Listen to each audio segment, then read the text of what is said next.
Welcome to the first ever episode of Too Tired. Here we go. Today we are with Maddie and Tristan Jeno of the Jeno Collective. We've known you guys for almost 3 years, I figured out this morning. Yeah. Well, at least in person. I think Libby's probably known you through social media longer, but I was talking to her trying to figure out how any of that intertwined because I proposed to Libby in March of 2019.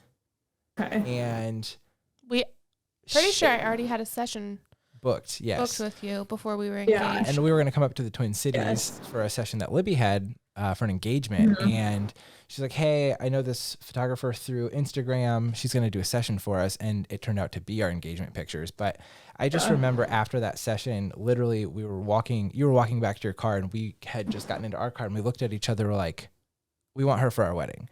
And I don't say that lightly ever because she drags me to sessions every year, once or twice, and we've had literally at least 12 photographers take our pictures, and it just was like completely, I'm not a outgoing person, like I'm super shy, especially in person, especially when somebody's trying to take my picture. Unless he knows you. Right. Yeah. But I had no idea what to expect. We're literally walking downtown Minneapolis, nearly being hit by cars. We're on a roof of a hotel and I'm like out of my element, and still we're like laughing and talking about The Office and yelling penis down the street. Yeah. And at that point, Tristan was just mentioned. He wasn't there, but fast forward to our wedding, a week before COVID shut the world down, and Tristan was second shooting with you. And again, I don't know you guys on a personal level. I mean, I know you through social media, and I know you through, you've taken pictures for us, 3 more times? I don't know. Something like that. Lost count. So I think that speaks a lot to how much we like you guys as people, not even just for your work. That's why we wanted to have at least a special guest for our first episode. And I hope that this helps show what we saw in you guys in person to your audience as well as ours. And hopefully everyone listening goes and books you guys for their weddings and everything like that. In full support of this. Yes. Elopements. Yes. They're elopement photographers, right? You kind of specialize in elopement photography now, right? Yeah. And we still take like normal weddings, but it's got to be a couple we like really vibe with. Sure. Because I don't think I ever want to like not shoot big weddings just because I do feel like there's like some really dope stories for sure. There's still couples, at the end of the day, it's like you can shoot an amazing elopement like on top of a mountain, but the couple could be like kind of mean or any of that, but you could also like have a wedding, like 350 person wedding where they're just like the kindest people, their wedding's super cool, so I don't think I'll ever like fully go away from it, but we definitely, especially like this past year, have like taken way more elopements. But you've also been living in an RV for the last year, right? Mm-hmm. Yeah. You've been in it for a year. Wait. You've been in your RV for a year? We moved into the camper in April of 2020. Holy moly. So in April, it would have been 2 years. Almost. Oh my gosh. Yeah. So pretty close. How do you guys do that? Like, not only as it being your house, but how do you not kill each other in that situation? Like, I'm like a major introvert. I like to sit at home. I like to have my space. Like, this is my office. She has no say as to what I do in here. I have LEDs also have no office. everywhere. And literally there's like 250 feet of LEDs in here. Literally. Yeah. And I love that. Like, how did you guys find time for yourselves away from each other, your business? Like, specifically, how did you find space to get away from each other to like decompress? Because again, I would literally either have to walk behind the RV or I would something like just run in any direction. Yes, for as long as I could. Oh my gosh. No, I can totally relate to you, man, because obviously, I married the girl. She's pretty cool, but at times, as you guys know, or anybody that's married know, you need your own space every once in a while. That's just, I think, a prerequisite for most human beings. And I guess I'm really glad because we did a lot. It was kind of a spur of the moment thing, but at the same time, we definitely had a lot of time to plan for it as well. Yeah. And fortunately in that, we kind of went with a bigger rig, I guess, than we initially thought we needed. And part of the reason we did that was just because we knew that eventually living in a confined space, like, we might want to pull each other's hair out, or our own hair out, or whatever at any given time. So I don't know. That was kind of part of the planning process. Yeah. It was like, okay, what do we do when we reach that point? Because, we need our own space to breathe. And again, I think a big part of that was that we did get a little bit bigger of a space that we needed. Obviously, a camper is a camper. It's not going to be colossal either way. But one really nice thing about the setup of it is that we had kind of like a workstation and office in the back. It's actually, the camper is a toy hauler. So just to give you kind of like a rough layout, the front is where pretty much everything's going on in terms of the kitchen, the bedroom, the dinette, all that kind of stuff is in the front section of the camper. In the middle of the camper is the bathroom. So you actually have a door on each side of the bathroom, one going forward and one going backward.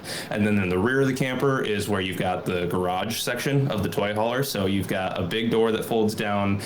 We installed a table that was big enough for both of us to work at if we had to. A full closet. For Maddie, got a nice big closet, fully custom. Needed that. Here we go, custom production. There you go. And no, so that was that played a big factor of it, just being able to like close the doors and just be able to do our own thing for a while.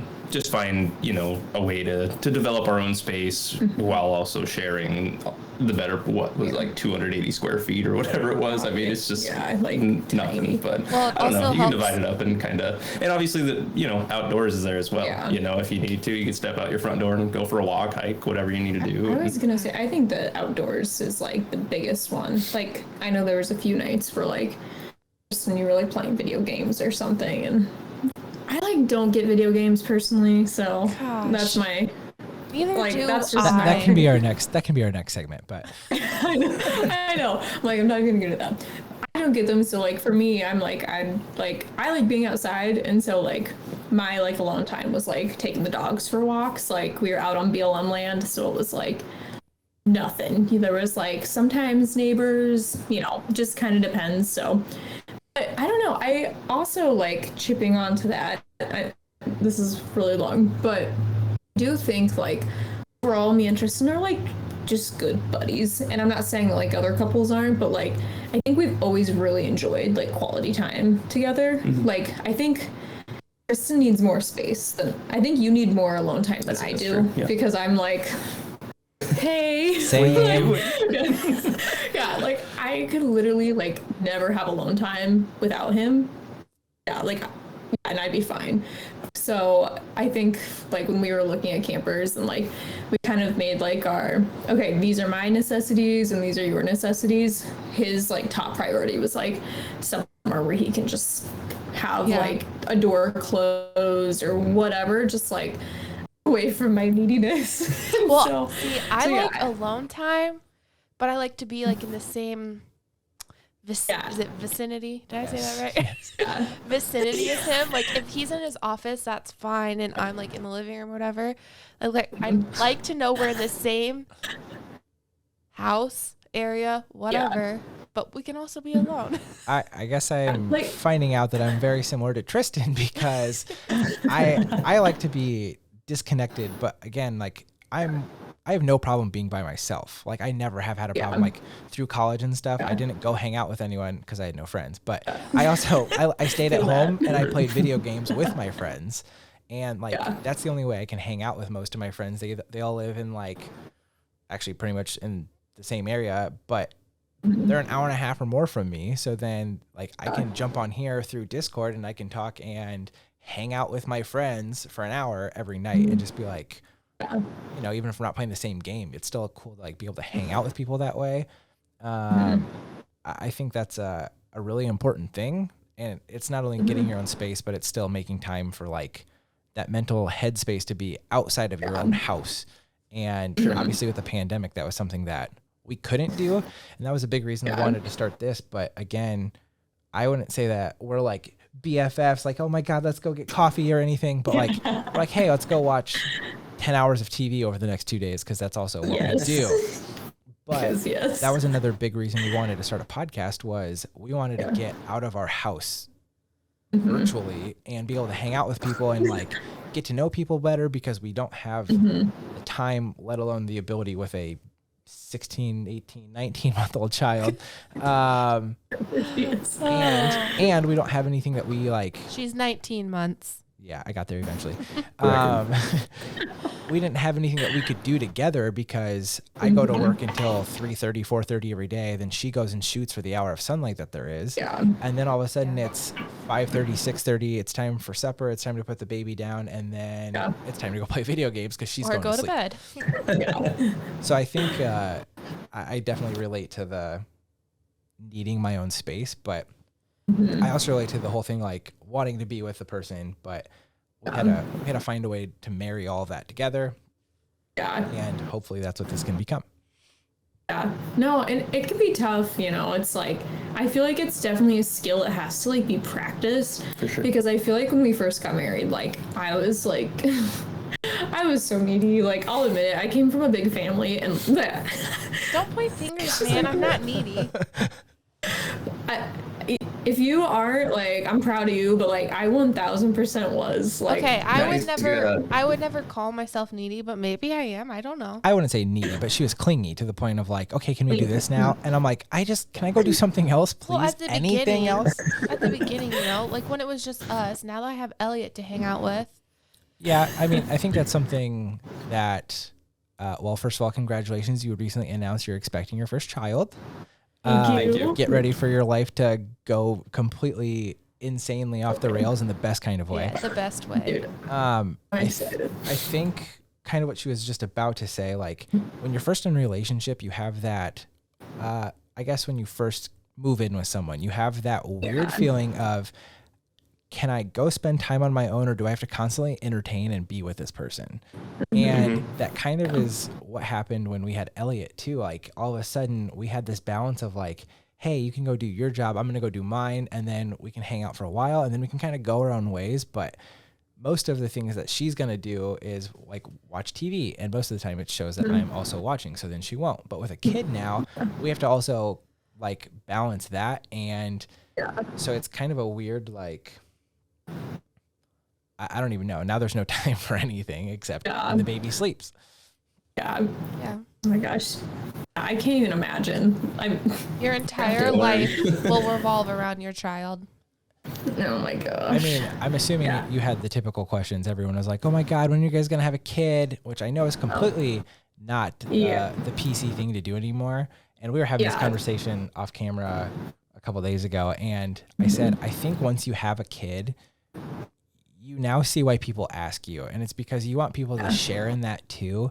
And like, I understand why it is a totally fucked up question to ask, and you don't know what people are going through, but at the same time, truly do want everyone to experience that. Again, our child's been sick for the last 6 days, and it is the absolute worst thing. Like when people say, oh, I wish my kid wasn't sick, I wish it was me. Like I was physically sick this weekend because of it. And we were both like at each other's throats because heartbreaking. I was crying. You're so like anxious and worn down about it, but tired. It truly is the best thing. And I mean, everyone's going to try to give you advice. Don't listen to them. Gosh. The only advice that is worth taking is find a good doctor, because you will call them constantly with questions, and that's okay. Libby was on the phone. I don't even want to know how many times over the last 6 days. 3. Each day, maybe. Too many though. Yeah, too many. It sucks when you don't really have answers and you just have to kind of write it out with whatever it is. But anyways. Especially like, I feel like with our heightened awareness of like germs, you know what I mean? Like with COVID, I think came that awareness more of. For sure. Just all things that. And it's like with a kid, like me and Tristan were just having a conversation. It's like, I've just been rolling through my head, like, well, what happens like after I have our baby, you know, like me already like getting like protective, and I'm like, well, I don't know if I want people to come see it right away, and like all this, and it's like I feel like it's been nice because I think we're both on the same page in terms of like, this is our kid, like ultimately what we decide is gonna go, you know. That's right. It's like we had to make a lot of those hard decisions. I feel like even still today we make those decisions because obviously there's still things happening in the world that we're not going to mention, but I mean, Elliot was born in May of 2020, so the world was like fully shut down. Oh yeah, hospital that's restrictions. when people were going crazy and thought it was the worst. Hospital restrictions were ridiculous, and I don't think we let some of even my siblings meet her until it had been for a while, like 2 months or something, and even then we're like, have you guys been in contact with anyone? Like, spraying Lysol at them as they walk in the door and stuff. Spray them with not some literally. disinfectant. No, I don't know. I think like at the end of the day, it's like, you know, you gotta protect your kid and like do what you're comfortable with, and no matter what that, like some people are cool with whatever, you know, like they don't care, and it's like ultimately that's up to them, but it's like, you know, I think just as a team, you have to figure it out, like, be on the same page. And I feel like that is what marriage is, but also, from what I've figured out so far of being a parent, like, I don't know. I think it's just... to the next degree, kind of. Yeah, it's just like, we gotta be on the same team, bro. Like, For sure. Yeah. You know, no matter how many hard talks it takes, like, because, I think... in work. I think do the work, baby. You saying, like, the whole, you guys are best buddies and everything, that'll be so important. And that was something that someone told me, like, you're gonna hate your wife for the next 2 years, and it's the opposite. Who said that? I'm not gonna name names. I didn't know that was ever more specifically said. He said the next 2 years will be very hard on your marriage, and like talking about a kid, you mean? Yes. Okay. No, he thought you were annoyed. Just in general, you're gonna hate me for 2 years. Okay. Just in general. I think I don't even remember what I was gonna say. The next 2 years are gonna be really difficult having a kid. Being buddies. I remember the first thing after having a kid. Actually, I think it was while she was in labor. I remember tweeting, "My wife is a fucking superhero," and to this day, it is like, okay, stop it. I take it back. I'm deleting. I'm deleting the tweets. There's video, no. I mean, you're missing out on some nice action over here. I think it really makes you see your spouse in a different way. I mean, I knew that it was going to do things to me as a person that I could never have expected. But I still don't like to make phone calls, and I still don't like to, do stuff like that. So that's where Libby comes into play. Rescheduling the dentist appointment 3 times in a row. 5, I think. That'll be my job. So just for ordering the pizza. That's what DoorDash is for. It's fine. Yeah. That's all me in this household. So I think having that foundation is super important, and I think going forward, I think you'll be really surprised with each other. Most of it is a natural thing that just happens, but it is so weird to like see your wife holding your child. Like 5 minutes before there was no baby there, and now it's like, oh shit! Like what? We have to do what now? Yeah. Dude, I feel like that's when it's gonna like hit me, like, because I feel like, like, so we can like feel it kick now, and like finally I'm like, okay, like this is our little baby child. So, but it's like, that's all it is for now. But then it's like once it comes out, we're like, it's a lifetime, man. Like people are like, just keep it alive for 18 years, you'll be fine. I'm like, no, like it's 5 minutes. 5 minutes after you hold the baby for the first time. Well, after she did, I remember she goes, it feels like we've always had her here. And it's the weirdest thing because you literally will not remember a time where your kid didn't exist. And like, even Stop it. You're going to make me cry. Yes. If you want to see Libby cry, please watch the YouTube video. I am a very emotional person in general, so. She is literally tearing up. Yeah. Mm-hmm. Yeah. But it's true. I hear you, man. I mean, Maddie's first real ultrasound was it last Thursday? It was her birthday, and she got to spend the first half of her birthday just at the doctor all day getting ultrasounds done and stuff. Did you get to go with? I got home from work, and she's showing me pictures and stuff, and it just, I don't know, I think it was that night when it just started to like really click for me. I mean, obviously, when we first found out we were expecting, it's like, okay, things are about to get real. But you start seeing pictures of it, and you're feeling it kick and move, and she's talking about when it's active and when it's not, and it's just like, that baby's like, in a way, it's here right now. Obviously it's not, we can't hold it yet, but I mean, like, we're not gonna have a baby, and it'll be born, but like, I mean, it's right there. It's just wild to me. It's like watching a TV show about your baby. It's like a fully disconnected thing, because especially for the guy, like, it sucks that we can't like experience a lot of that, but sure does. I remember I wasn't jealous the first couple of months. Yeah, oh, just you wait. You will not be. Totally sucks. So. You will not be. Dude, I'm convinced that anything at this point will be better than the nausea that I was experiencing. It was rough for a while. Like, I will take sleep Maddie. deprivation any day, I think. Honestly, this is going to be a potential hot take, but I didn't think that stuff was as bad as people made it out to be. I thought... But we had a very easy kid, Knock on wood. baby. It's different, for sure. I have no idea how we got so lucky. Yeah. Probably won't happen with the next one, but I mean, we got very, very lucky. Yeah, I think back to the experience, everything. I remember hearing the heartbeat for the first time, and I remember sitting there literally starting to cry. And then at the ultrasound especially, I did, because that's the moment of realization of it being real. But even then, like, you see it in movies, you see it in like science class in high school and stuff, like, but that's it. That's the only real experience you have with it. And then when it's all of a sudden like, hey, that's half of me. Like, all of a sudden it's a very real thing. And I think the biggest thing that's done to me in general, like, even just crying through that type of stuff. I mean, even now, anytime I see her, like, watching a video or anything, it's like the sad puppy commercials after you have a dog. All of a sudden, like, oh my God, I relate. I need to support that animal for 10 cents a day. But now it's your child. Which, those ruined me. see? But it's true. And even then, if you're a cat person and they're showing dogs, you might be like, fuck off. But if you're not, then it's the opposite. So I cry. I'm crying thinking about it. Well, again, when you have a child and then you see anything in movies and they're like, the emotions just don't get any better, Maddie. So just prepare yourself. And it gets worse. And I've told Libby 1,000 times, I said having a child has softened me significantly, which I was never like, I'm just an emo kid. So like, I've always been like relatively emotional and stuff, but it seriously changes the game. And to have like a sick child, I'm just like, I don't know how many times I cried over the last couple of days. It's just like, oh my God.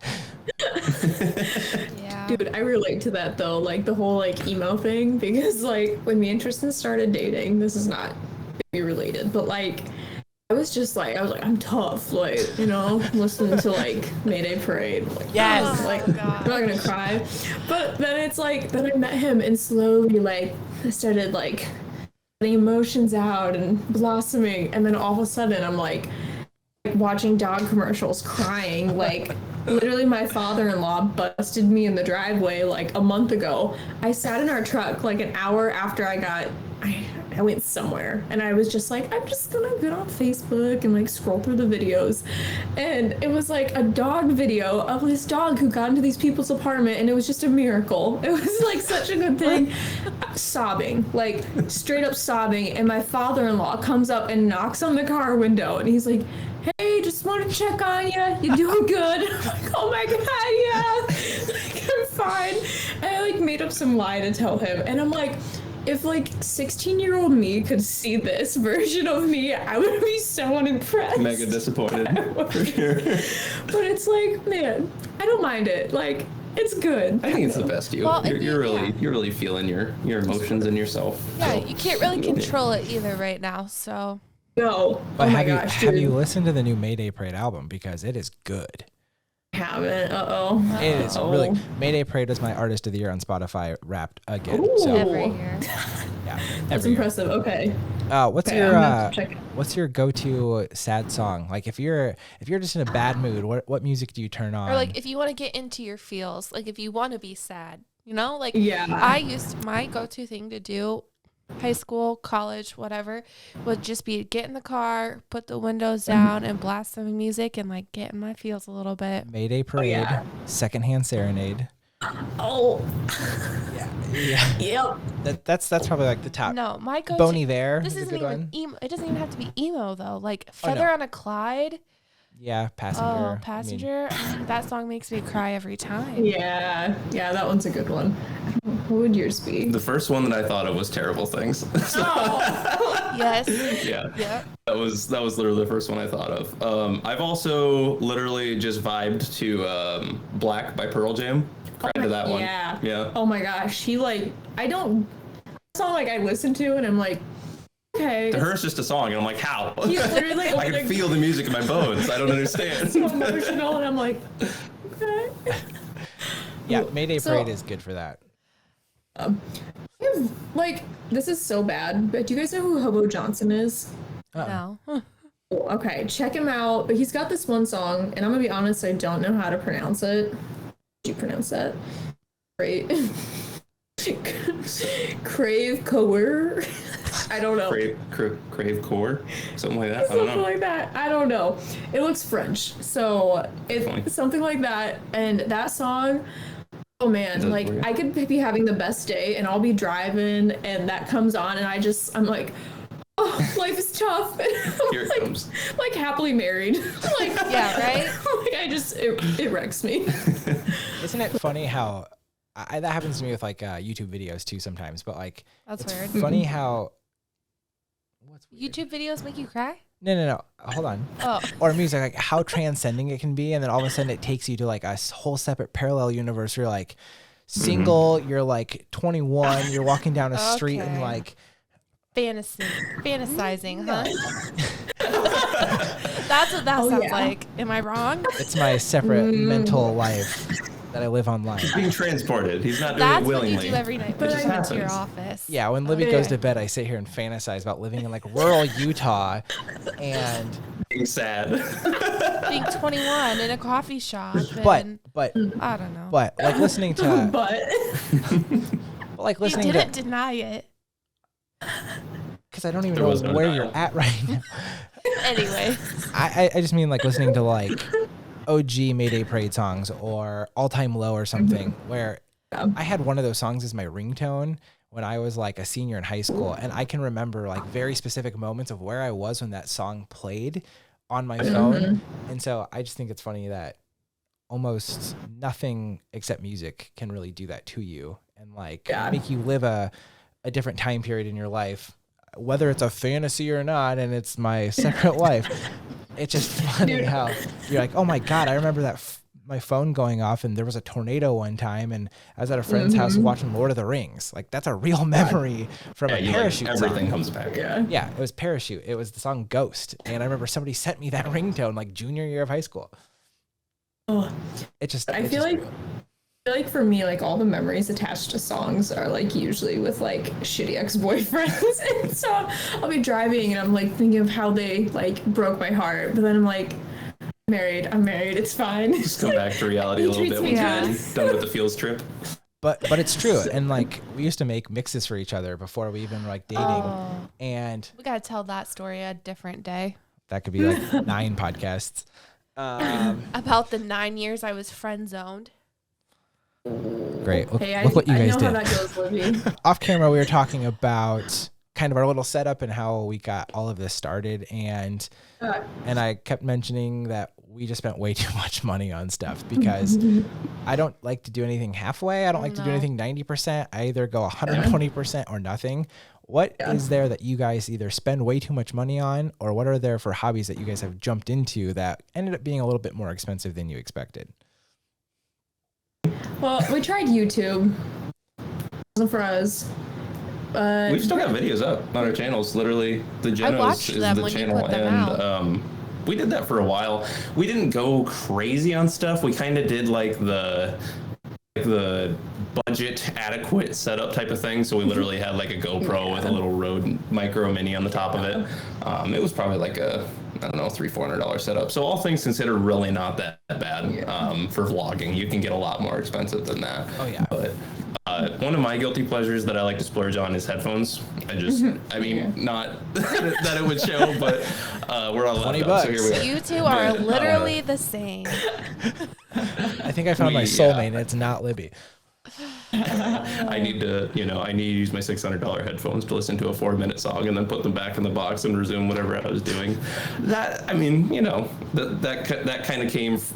habit came from a time where I just had a lot more disposable income. So it's just kind of one of those things. It was like, okay, whatever.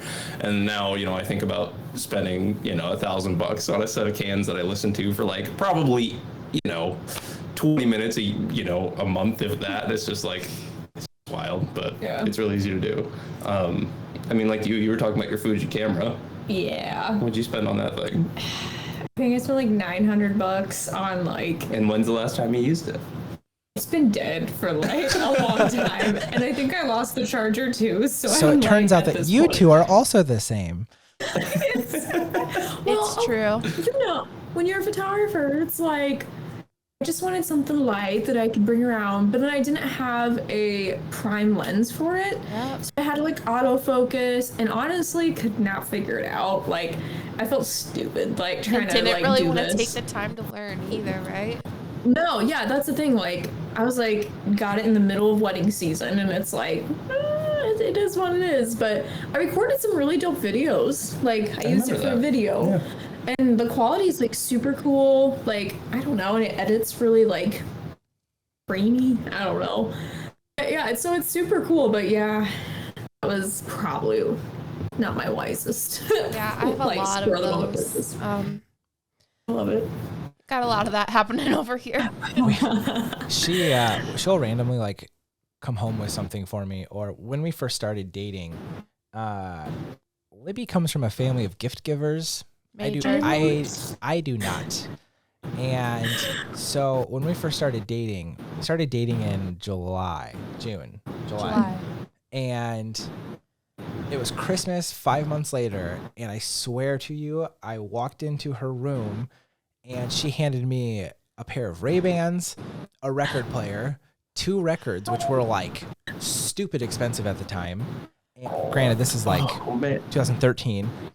She bought me a North Face and something else. I'm like, did you just give me like $500 worth of stuff? Like, Libby, can you be my girlfriend? I probably got her a card or something.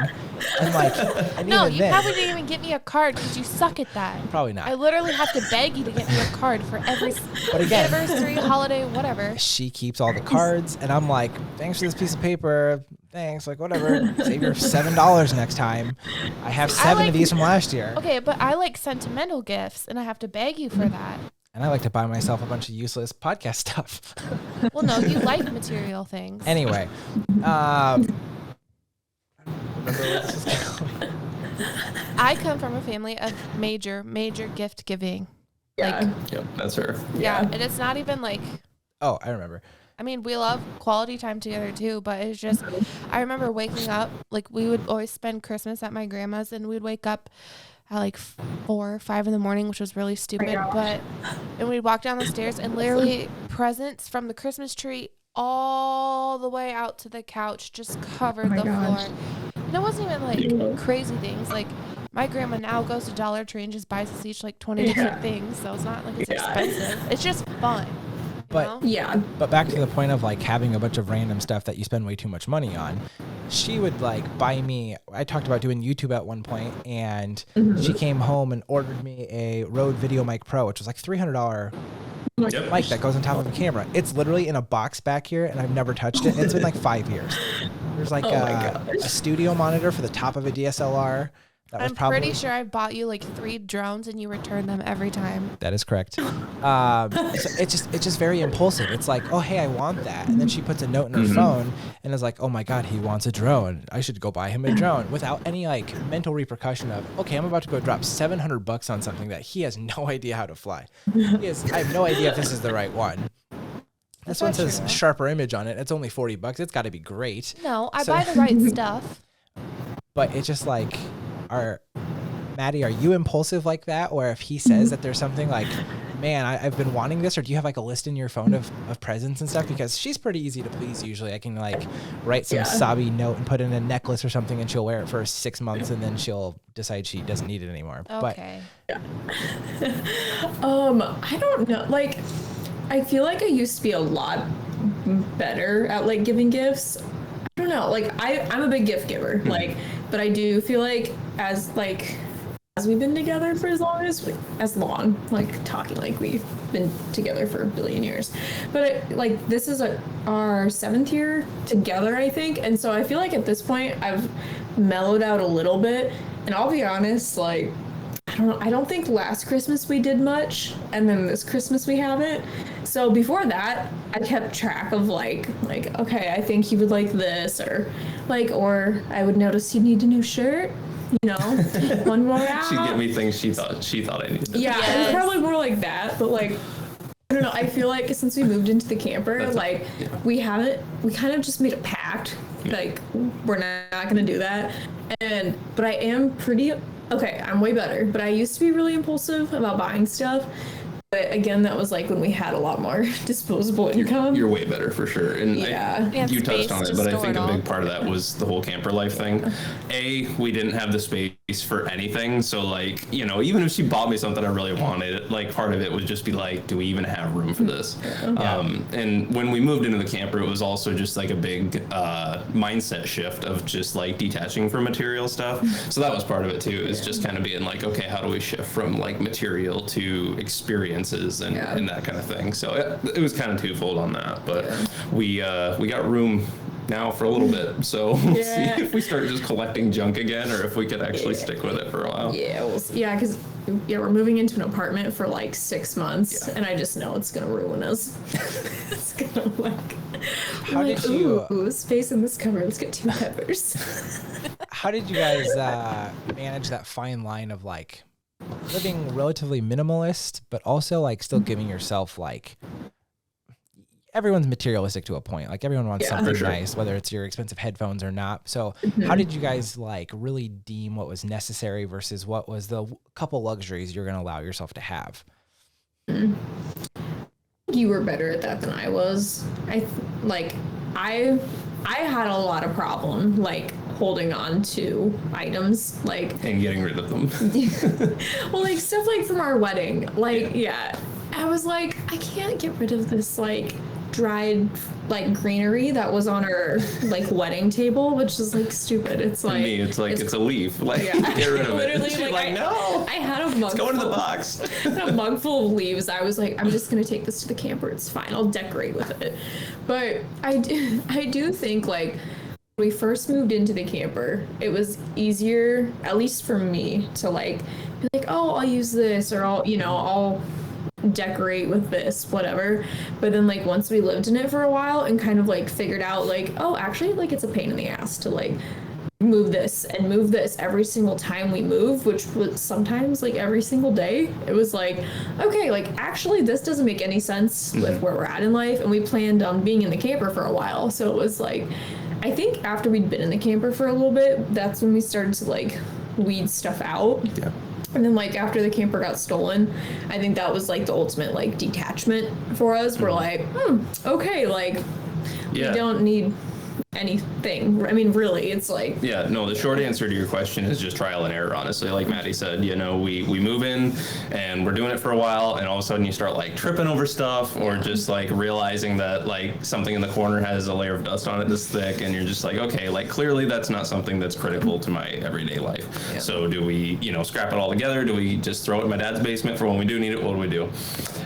So that was a big part of it. And then like she said, our camper was stolen when it was on a dealership lot, and we had most of our stuff in there. The only stuff that really wasn't in there was whatever we packed in our bags, to go, to stay with our family for a month while it got serviced. So at that point, we kind of did it backwards, where instead of getting rid of the stuff we didn't want, we were only buying the stuff that we knew we really needed. And that was a long process, because we bought everything we thought we needed, and then we slowly made a list of, it's like, oh, where's the salt and pepper shaker? Like, it's gone. Okay, so we need that already. Wait, they even stole salt and pepper shakers? What's that?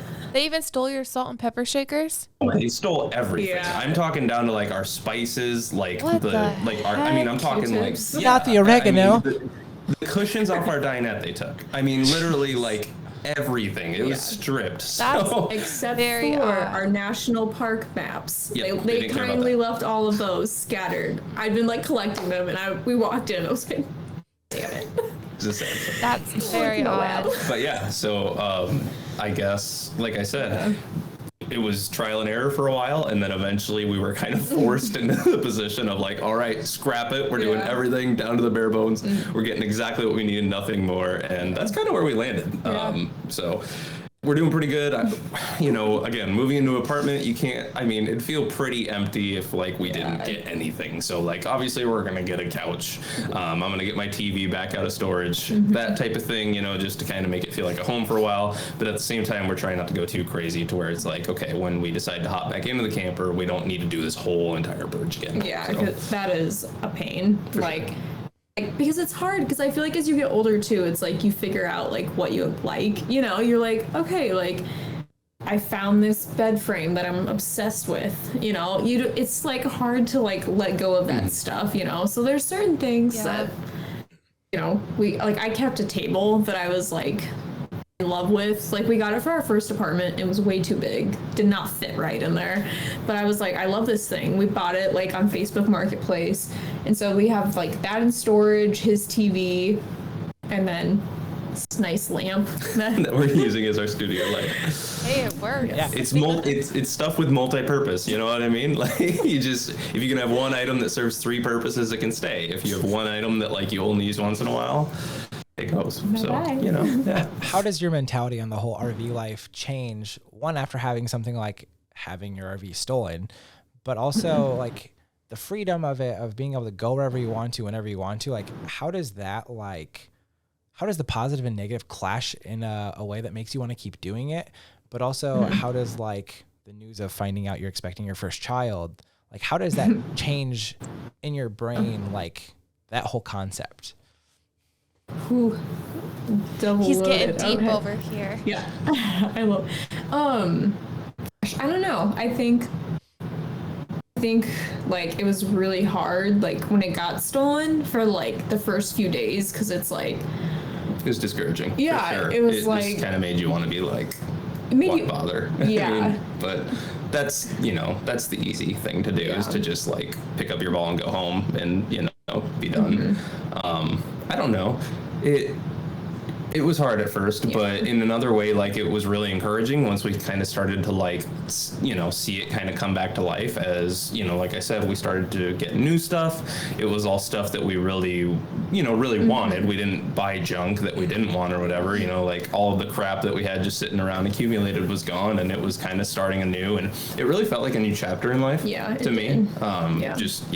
And I think we kind of it's going to sound cliche or whatever, but like, I think we came back stronger than we left it, just because in the end, like we knew exactly what we had, what we needed, and we were just kind of like in a really solid place. So, at first it was definitely, it was disheartening, but ultimately, I don't know if I want to say it was a blessing, but it was felt like that in a weird way. it was bittersweet for sure. Like there were definitely things to appreciate about it, which sounds weird, but I don't know, maybe that's just kind Looking of back, what at traveling least. does to you, is to just kind of helps you see the silver lining and all of that. Yeah. And you nailed it, man. I mean, it's a kind of a dichotomy of like, okay, this part of life sucks and this part of life is awesome at all times, right? So like, it's great because we could wake up at any given day and open our front door and there could be a mountain in front of us, a river, a desert, whatever you want it to be, right? But at the same time, it was like, I have to be very conservative when I'm showering and like shut the water off completely. It's just, but you look at what's important to you, and ultimately it was definitely like experience worth it. And definitely new experiences, which is exactly what we were after. Yeah, because I think like when we were like talking about like before we even moved into the camper, like what do we value, and what do we want to see out of this like next part of our lives? And honestly, it was like living in the moment and like living for experiences over things, which kind of ties into that too. But it was like, I just feel like the past I guess 2 years, like, honestly, have just been my absolute favorite. It feels like the past, I mean, it feels like 100 years to me, honestly. It feels like we've been doing it forever. Yeah. But at the same time, it's like... It's gone quick. Like, you were like a year, and I was like, yeah. But then it's like, wait, no. Like, it's been 2. Are you relieved to know that you got to experience that, just the 2 of you, before you had a kid? Yes. 100%. Oh, dude, yeah. Yes. Do you think you'll go back to the road life once you have your kid? I think so. I really do, you know, and it's kind of been Maddie and I's thing to just kind of live life one day at a time. Like she said, live in the moment. Yeah. And that was the first thing that popped into my head when, you know, you start talking about like adding a kid to the mix. It's like, okay, you know, you can still live for the experience and live for the adventure and, you know, just what life has to offer. Kid just comes with you. Right. Yeah. And instead of, you know, planning that and, you know, doing that in the moment, you know, the way my brain works, my time frame just stretched out. So all of a sudden it's like, okay, what are we going to be doing? Instead of, you know, where are we going to go next week? It's like, what are we going to be doing in a year from now? What are we going to be doing in 5 years from now?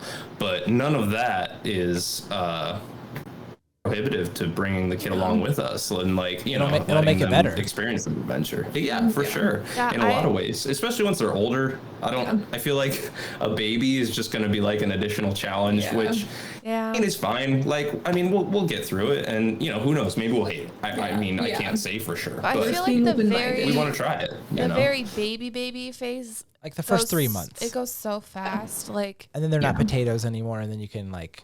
They're expressive, and I always call it the potato stage because they're literally just like they're just a little rock, and then you just have to take hold care them and feed them and change them. Yep. But I feel like there's a lot of people who would tell you, probably have told you, whatever, that you need to travel before you have kids. You need to travel before you have I just kids. didn't travel before or after, so it's fine. Christian doesn't travel. It's fine. But I don't think that's true at all. I think you just take the kid with and make it work if you want to. Yeah, and that's the thing. Like, I mean, I feel like me probably a little bit more than Tristan, because I feel like since I'm starting to look pregnant too, like, conversation comes up a lot. Like, what are you gonna do once the baby's here? You know, and like, there's definitely those family members that get a little wide-eyed when we even like mention the camper, which is completely fine. I mean, you know, people get it or they don't, and that's really whatever. Like, you know, it kind of ties back to what we were saying. It's like it's gonna be Maddie and I. Yeah. Ultimately, like, you know, in the moment, not, you know, my great grandpa or whoever, you know, thinks that it might be a bad idea. So, but it's funny. It's funny how like strangers like have opinions though. I was like in this coffee shop and just kind of a small town type of vibe, you know, they're chit chatting and I get, so who are you? You know, what are you doing here? My husband's working. I'm working too for the day.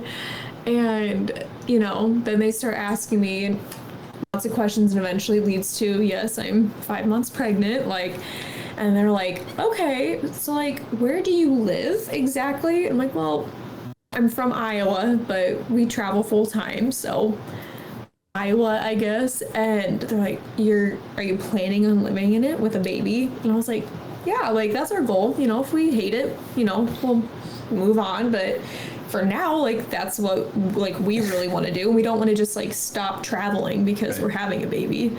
And oh my gosh, like this was a room of like 10, like 60 plus people, and I just started getting roasted. They're like, you can't do that. You can't do that with a baby. And I'm just like, I hate to say it, but it tends to be the older people that really are closed off to that idea. And it's just, it confuses me so much because like, saying we'll see, like we'll figure it out, we want to try it but we're not sure, that seems like the least offensive thing you could possibly say. And like so many people just cannot even cope with the idea of us trying it. Like it just blows my mind. Children need stability. I mean, like I guess I get where the, you know, why they're concerned, but on the other hand, it's like if we can pull it off, like why not? I mean, like what would be cooler than learning about, you know, the way that our world works by like taking a hike and seeing an elk. I mean, like, are you kidding me? That'd be great. Like, that's kind of what I envision. And obviously, it's not going to be, you know, rainbows and butterflies the entire time. But as long as we're prepared for that and willing to work together to get through it, I see no reason why we can't, you know, do it and do it successfully. You know what? It's not always... I grew up, like, eating dirt as a kid. Like...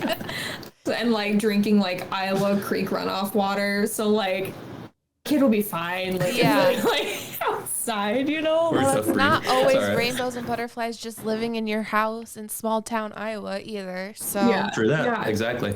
That's the thing. And like, you know, even before, like, I mean, to be honest, like I didn't envision us having kids for a while. Yeah. So like, I mean, when we had these conversations, it was very like, you know, what if, and like conceptual, someday. Yeah, for sure. And I think like, honestly, the part that like makes me feel at peace is like, since probably like day one, I think we both just agree that we want to raise like kind, compassionate, and like adventurous little humans, like if we ever had kids. And it's like, especially now that it's real, like when I envision parenting, it's not necessarily like being the like perfect soccer mom, like, you know, obviously if I can play soccer, like hell yeah, I'm here for it. But like, you know, like I envision like going on hikes with our kids and like teaching them about like herbs. Like I love gardening and like I love cooking, and like I want to teach our kids how to do like real life applicable stuff like that, and not necessarily like have their face shoved like in, what's the PSP? What's the version of what PSP first? You sound pretty old right now, Jeno. Yeah, I was like, wow, they stopped making those a long time ago. Nintendo Switch. There we go. The Switch these days, yes. What is your guys' favorite place that you've traveled to for work and for fun? And if they're the same place, that's fine too, but... Yeah. They probably will be. Yeah. I'm guessing, because that's I think I already know the answer, but... Port Angeles, Washington is like my favorite place. It's in the conversation every time. Man, it's so cool up there. I don't know if you guys have been to the Pacific Northwest, but... Christian has not left the Midwest. I've never been on an airplane. It's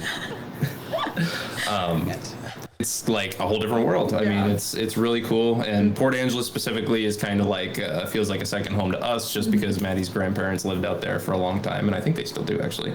But they actually moved into a camper too, so they're doing a little bit of traveling themselves. But I don't know. It's really camper friendly, just because the weather's always awesome. I mean, obviously it doesn't get as cold or blazing hot as Iowa, so that's thumbs up. And mountains. It's gorgeous. And the ocean and slugs. It's amazing. I love slugs, and they just have an abundance. For the record, as pets, not to eat. So okay. I'm like, let me clarify. Vegan disclaimer. Yeah. Right. Oh my gosh. So in an industry that is so heavily dominated by social media, so obviously, I mean, like I said earlier, most of what I know about you guys is from your social media, and most of the people that we're going to talk to in here are people Libby has met through social media, with a few, you know, that we actually have met in person. But how do you, I find that even with all these apps and stuff and all of these people who should be inspiring to myself, like as a creator, but also like somebody who wants to do this as a business, how do you find inspiration through all of the nonsense on those apps? I feel like that's... I'll answer first. Yeah. I feel like for me, that's actually been like a huge topic I've been like kind of meditating on this year, is like where I find my inspiration. And so I really like this.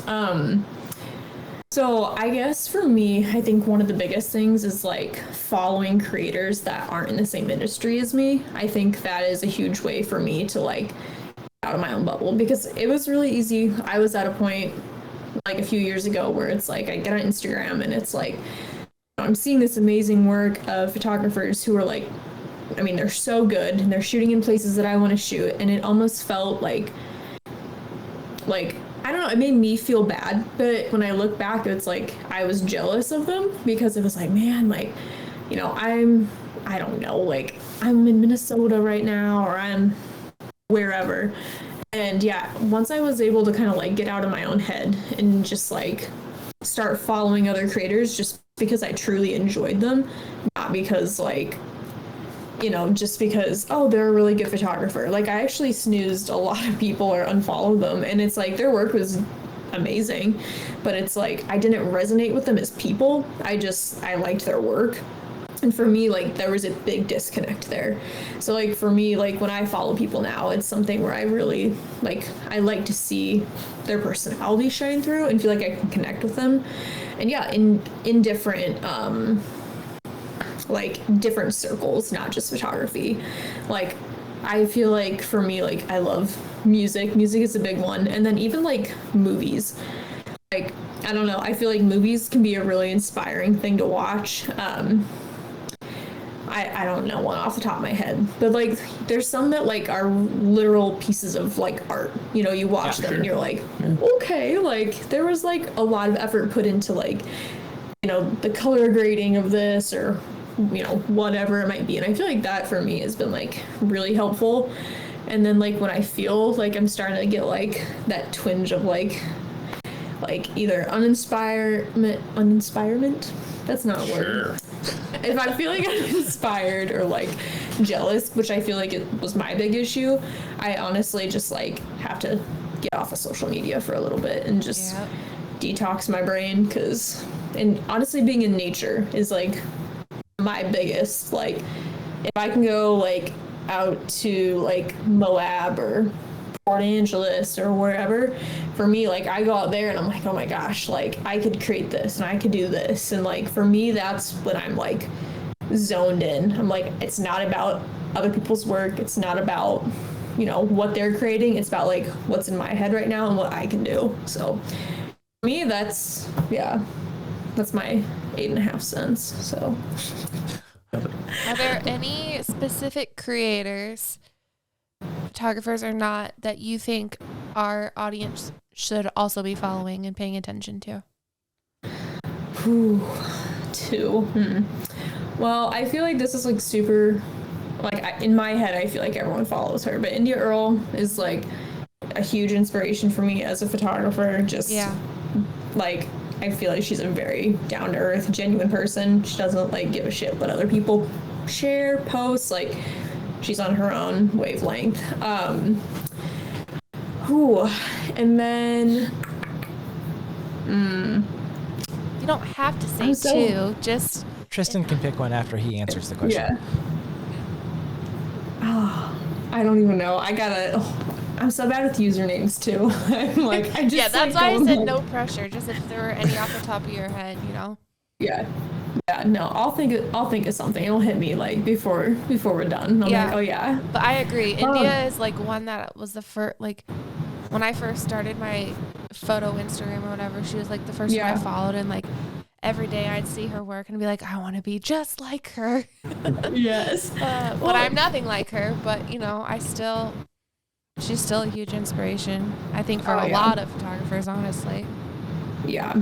Well, and I think like for me, it's like for different reasons at this point, because I feel like, I mean, not different reasons, but like when I first started following her, it was purely just like, oh, her work is dope. Like, I love it. But now it's like she's created an empire for herself. Yes, like she has. She's running a successful like business, doing tons of passive income stuff, and like, shameless plug, like her passive income course is amazing. So if that's my plug on that, because buy it, it's worth the money. So okay, so someone that I really would suggest following too is Liz Rudman. I don't know if you've ever heard of her.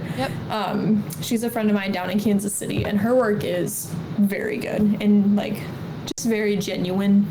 I think she's someone that, you know, when she posts on her stories and on her feed, someone you can relate with. And her work is just like very dreamy. Her and her husband actually shot our vow renewal in Washington, and like they're just like, she's the type of person who, like, again, she's just on her own wavelength, like she's doing her thing, but yeah, she's incredible. So there's my two. Tristan, you know, it's actually funny that you mentioned Liz, because I was going to say John. I mean, Maddie nailed it. Like, we love people, obviously, who can create content, create art that makes us feel things. You know, like we were talking about music earlier. And, you know, photography or whatever it might be is no exception to that. But what's just as important, at least to me, is like when there's real, like, when there's real character behind those photos, like, you know, when somebody's just, I don't know, when you know for a fact that, like, you know, you get a chance to spend time with people and just, you know, that they're genuine people who are out to make the world a better place, and they have that, like, their art's that's spoken through the stuff that they create. That's so cool to me. And, you know, Maddie mentioned Liz.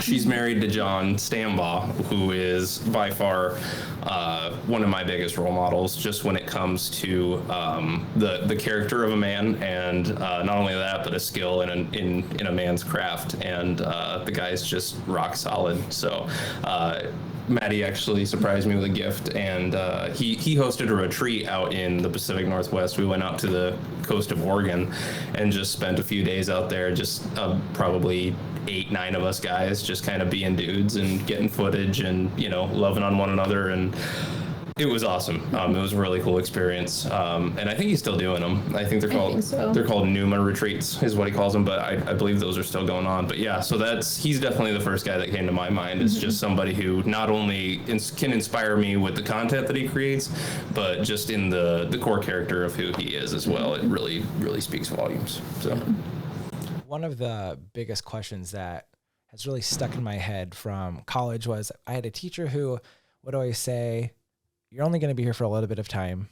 What kind of art do you want to create for yourself when you get out of here?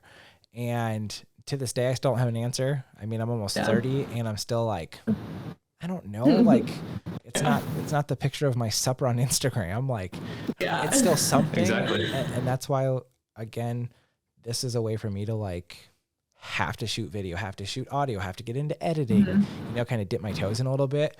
So is there any other mediums outside of photography and videography that you guys still kind of dip your toes in a little bit to play around with and see what's there? Or would love to dip your toes into? Or that you would love to get into? Yeah. I'm an audio guy myself.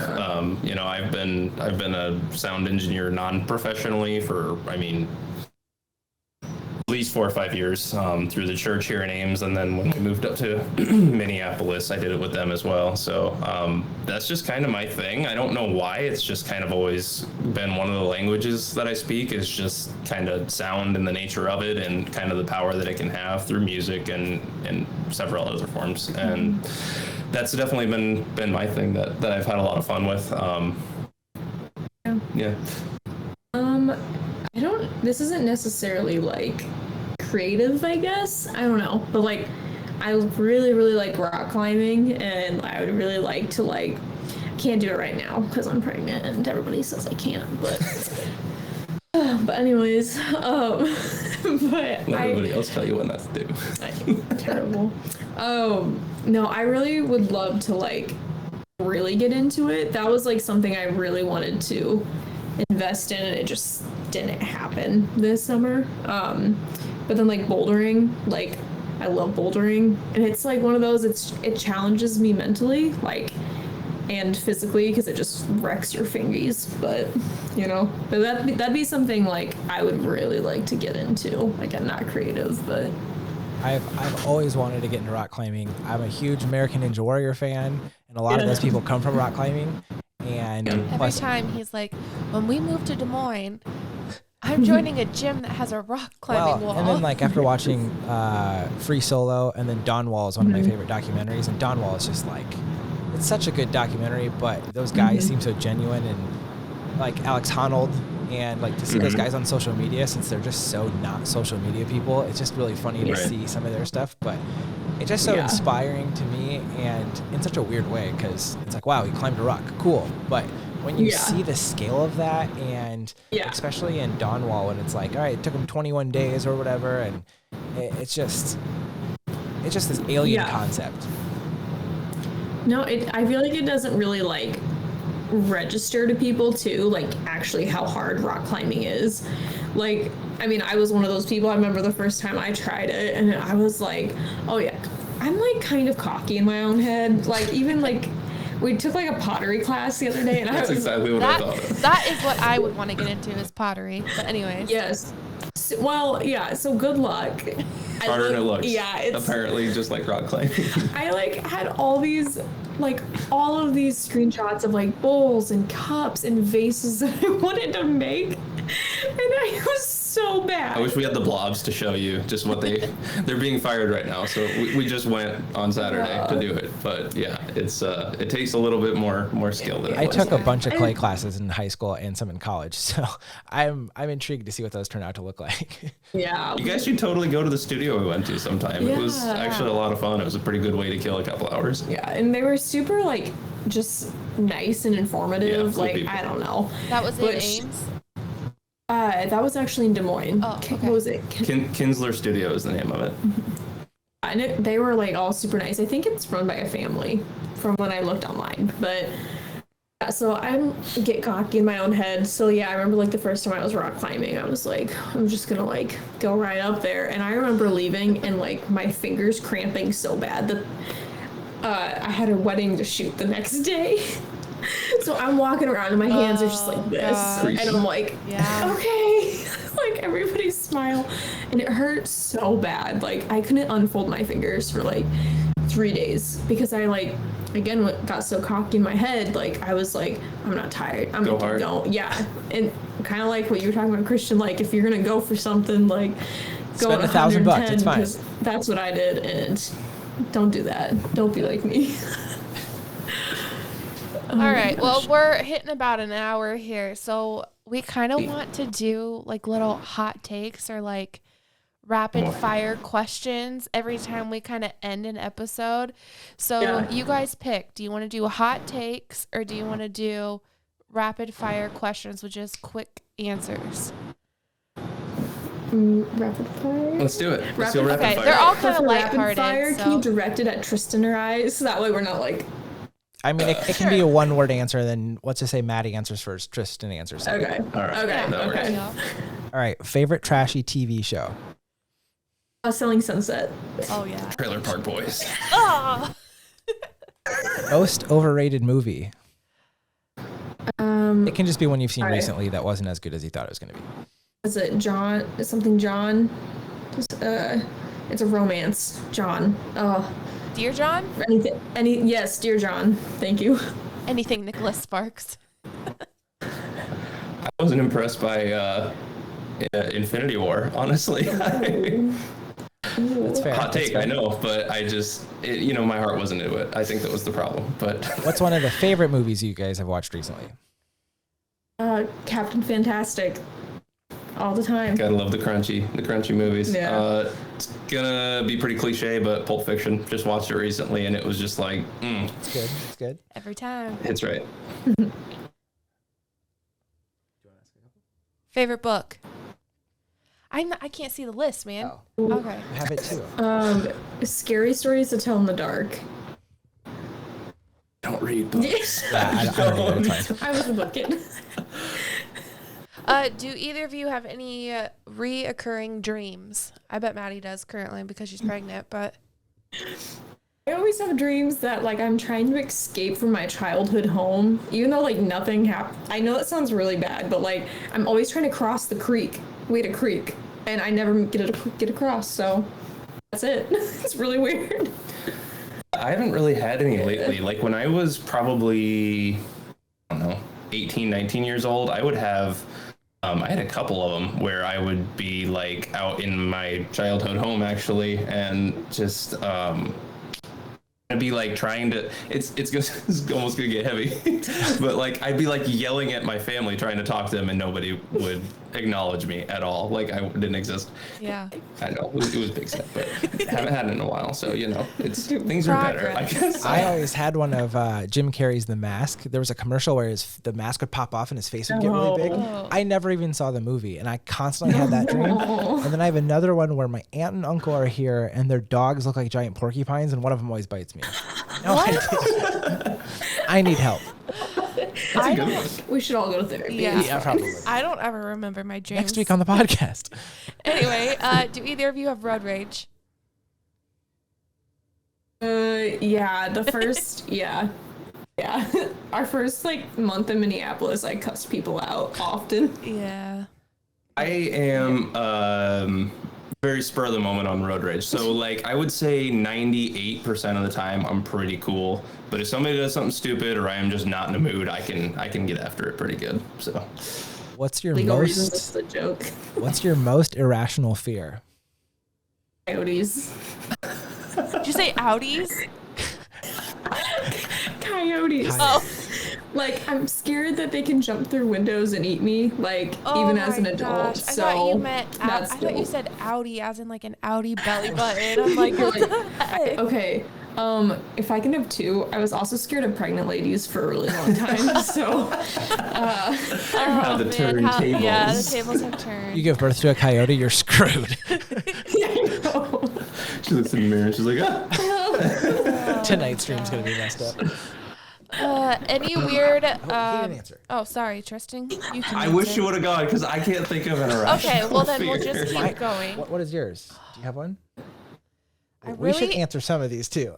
I really hate snakes. That's not really irrational. Oh, I know. That's why I can't That's really really think of irrational. anything. Mine is my appendix exploding, and Oh, yeah. the week after That's we a got good one. the week after we got married, I had a kidney stone, and I thought it was my Yeah. appendix. He literally was on And- his deathbed. It was pathetic. I wish that Okay, upon I- no one. I remember hearing about that. Yeah. I'm glad you're okay. I think medical stuff in general is probably one for me. Every time I see something, it's just like, well, that's probably Yeah. going to be dead in a couple weeks now. Literally, now anytime I have Exactly. back pain, I'm like, oh no, I'm gonna Yeah. die. I literally have PTSD from a kidney stone. It is like Oh. no joke. They can be bad, I hear. I haven't. Yeah. Yes. Yeah, he acted worse than I did when I was in labor. So, Drink water, kids, Yes. and adults listening. Do either of you collect any weird or unusual things, Or just collect anything or in just general. like just collect anything? I collect rocks. Oh, duh.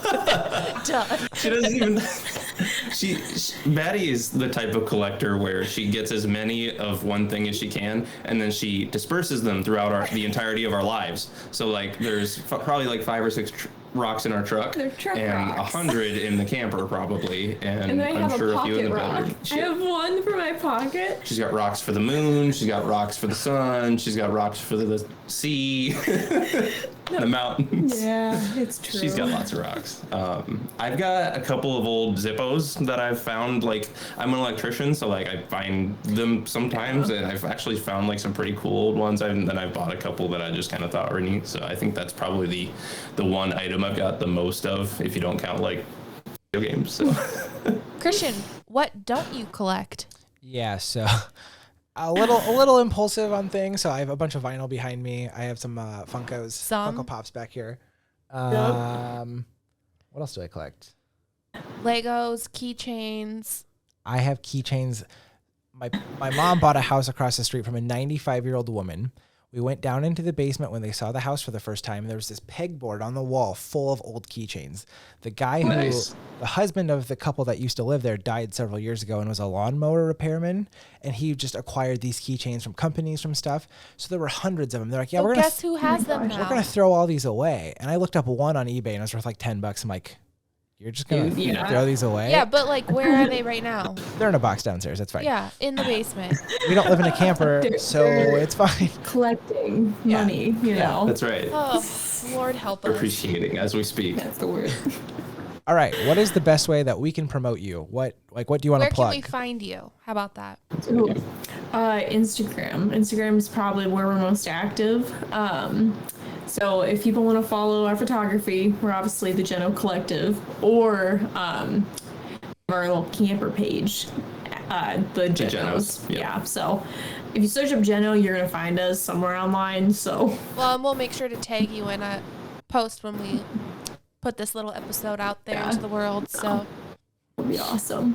We want to thank everyone who listened to our first episode. Libby and I just did our quick little intro, and that went really well.